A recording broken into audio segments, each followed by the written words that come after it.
राधे राधे दोस्तों। एक बार की बात है, एक गांव में एक पंडित जी रहते थे तो वो दोनों आंखों से अंधे, लेकिन उन्हें खाने पीने का बड़ा शौक था। वह खाने पीने में थोड़ा ज्यादा ही लालची थे। गांव के भी लोग उन्हें बहुत मान सम्मान दिया करते। गांव में कोई भी कार्यक्रम होता तो पंडित जी को निमंत्रण जरूर दिया जाता। एक दिन उस गांव में एक सेठ के घर भोजन का आयोजन हुआ। सेठ जी ने नौकर को भेजा कि जाकर पंडित जी को बुलावा दे दो, और गांव के कई पंडितों को भी निमंत्रण दिया गया। जब सेठ जी का नौकर पंडित जी के पास पहुंचा तो उसने पंडित जी को आवाज लगाई। पंडित जी घर से बाहर आकर बोले, कौन है भाई?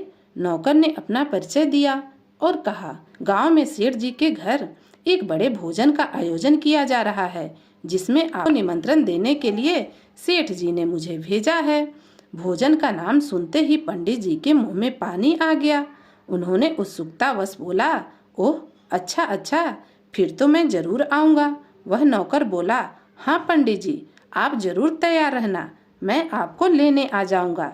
ऐसा कहकर नौकर वहां से चला गया। तो पंडित जी बोले, अरे रुको भाई, वह सब तो ठीक है, लेकिन यह तो तुमने बताया ही नहीं कि खाने में क्या क्या बनाया है। नौकर उसकी बात सुनकर बोला, पंडित जी, सेठ जी का आयोजन है, कोई छोटा मोटा कार्यक्रम थोड़ी ना है, सब कुछ बनाया जाएगा खाने में। पंडित जी बोले, अरे मैंने तो बस ऐसे ही पूछ लिया। नौकर बोला, आप चिंता ना करें, वहाँ सब कुछ मिलेगा खाने को, हलवा पूरी सेव नमकीन मिठाई वगैरह वगैरह। पंडित जी बोले, हाँ हाँ हाँ, मुझे मालूम था ऐसा ही कुछ होगा। मुझे तो मालूम है, सेठ जी के यहाँ मैं पहले भी खाना खा चुका हूँ। नौकर के जाने के बाद पंडित मन ही मन सोचने लगा, अरे वह सब तो ठीक है, परंतु यह वगैरह वगैरह क्या है? यह अब तक समझ में नहीं आया। यह तो कोई नया पकवान लगता है। इस बार लगता है सेठ जी कोई नया स्वादिष्ट पकवान खास तौर पर बनवा रहे हैं। अगर ऐसा है तो मैं जरूर जाऊंगा और इस बार देखूं तो सही कि यह पकवान खाने में कैसा लगता है।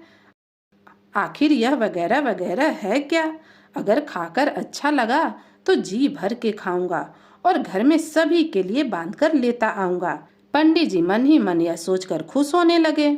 दूसरे दिन शाम होने पर पंडित जी को सेठ जी का नौकर लेने आ गया और पंडित जी को ले जाकर खाने की पंगत में बिठा दिया। पंडित जी की जिज्ञासा अब और ज्यादा भरने लगी। आज तो मजा आ जाएगा, नया नया पकवान मिलेगा जिसका नाम है वगैरह वगैरह। पंडित जी यह सब सोच ही रहे थे कि तभी पत्तल लगने लगी। सभी को भोजन परोसा जाने लगा तो पंडित जी की स्वाद की इंद्रियां भी जाग उठी। अब जैसे ही पत्तल में कोई पकवान रखा जाता तो पंडित जी तपाक से उसे छूकर यह जानने की कोशिश करते कि वह क्या है, और सोचते, अच्छा यह तो गुलाब जामुन है, अरे यह तो मिठाई है, हाँ हाँ हाँ, यह तो कलाकंद है, यह तो पूरी है, यह सब तो मैं कई बार खा चुका हूँ, मुझे तो बस वह मिल जाए। अब सबसे पहले मैं उसे ही चखूंगा, बाकी तो बाद में भी खा लूंगा।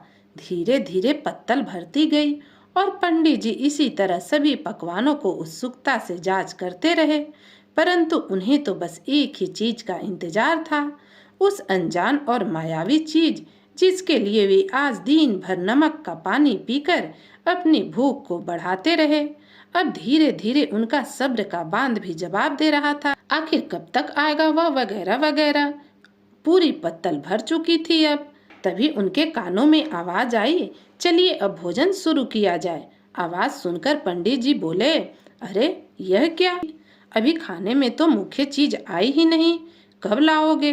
पंडित जी जोर जोर से बुदबुदाने लगे।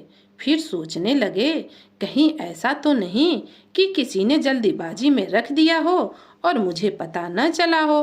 पंडित जी अपने दोनों हाथों से लगे पत्तल में ढूंढने।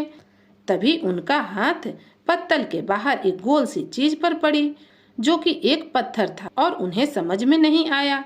उन्होंने उसे छुआ तो मन थोड़ा शांत हुआ। हाँ हाँ, यही होगा शायद। अरे कितने मूर्ख हैं लोग, यह खाने की चीज को भी कोई ऐसे रखता है। अब पंडित जी उस गोल सी चीज को पाकर बड़े ही खुश थे। तभी उन्होंने सोचा, यह सब तो व्यंजन मैं बाद में खाऊंगा, पहले इसका स्वाद ले लूं। आखिर लगता कैसा है और स्वाद कैसा है। पंडित जी ने उस अद्भुत चीज को उठाया और जैसे ही मुंह में दबाया तो अरे यह क्या, इतना भारी और कठोर। पंडित जी ने फिर जोर से दांतों से दबाया तो इस बार मुंह से हल्की जोरदार चीख निकल पड़ी।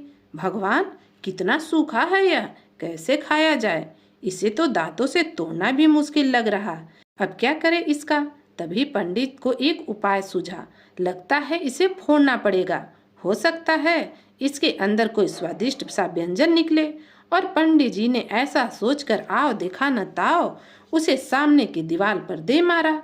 उन्होंने सोचा दीवार से टकराकर शायद उनका वगैरह वगैरह फूट जाएगा। और तभी किसी के जोर से चिल्लाने की आवाज आई, अरे फूट गया रे। सामने की पंगत में बैठा हुआ आदमी दर्द से चिल्ला उठा, क्योंकि पत्थर की जोरदार चोट से उसका सर फूट गया था। इधर पंडित जी गुस्सा होते हुए बोले, ओए खाना मत, यह मेरा है, फूट गया तो ला वापस मुझे दे। पंडित जी को लगा उनका वगैरह वगैरह फूट गया और सामने वाला आदमी भयंकर गुस्से में आकर बोला, हाँ हाँ जरूर जरूर, रुको महाराज, अभी लाकर देता हूँ आपको। फिर सामने वाला आदमी टूट पड़ा पंडित जी पर। तो दोस्तों, यह कहानी यहीं समाप्त होती है। आपको यह कहानी कैसी लगी? पसंद आई तो कमेंट में जरूर बताइएगा और इस कहानी को लाइक और शेयर भी कीजिएगा। अगर आप मेरे चैनल पर नए हैं तो प्लीज़ मेरे चैनल को सब्सक्राइब भी कीजिएगा, जिससे आपको नई नई कहानियाँ सुनने को मिले। तो फिर मिलती हूँ एक नई कहानी के साथ। कहानी सुनने के लिए आप सभी का बहुत बहुत धन्यवाद।